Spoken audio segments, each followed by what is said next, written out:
Q103, I'm Vinny, and the Australian Pink Floyd plays at SPAC this Saturday night, and joining me now is Jason Sawford from the band. Jason, tell us a little bit about the beginning of Australian Pink Floyd. How'd it come to be? Well, it was just basically a bunch of guys who got together to play Pink Floyd music for fun, really. I mean, I answered an advert in a music shop seeking a keyboard player, and I went along and I met the other guys, including Steve, met the same day, and it started from there. It was just a small thing of Pink Floyd fans getting together to play Pink Floyd for fun, really.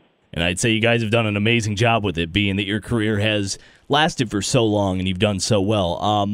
Why did you drop the original name, though, of Think Floyd?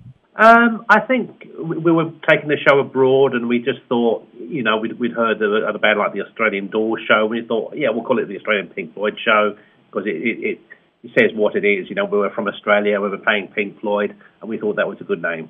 And what are some things the band does to sound so much like Pink Floyd? I've seen that you have a similar guitar rig for Steve Mac that David Gilmours used. Yeah, Steve is very, he researches all the equipment and he tries to recreate it as much as possible, and getting all these special pedals and things. So that's one thing that we do. I mean, it's a question of sitting down, listening to the sounds and trying to recreate them, whether you get the right equipment, or you get some kind of equipment that's capable of simulating it.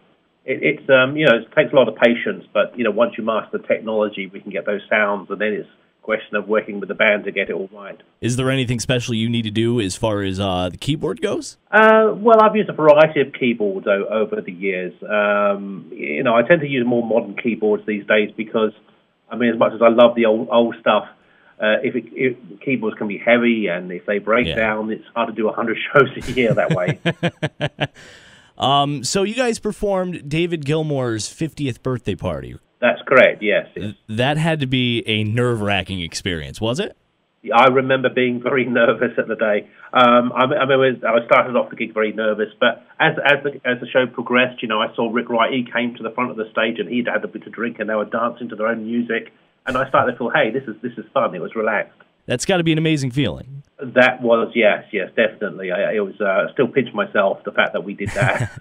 Would the band ever actually think of doing original music, but in the style of Pink Floyd, seeing as you guys sound so authentic to the original? Yeah, we have talked about it. We've done individual projects in our own time, but getting the whole band together and doing something, it's something we've discussed that. We're pretty busy doing Floyd, that it's very hard to find the time to do something original. But yeah, I think it's something that we'll probably do sometime.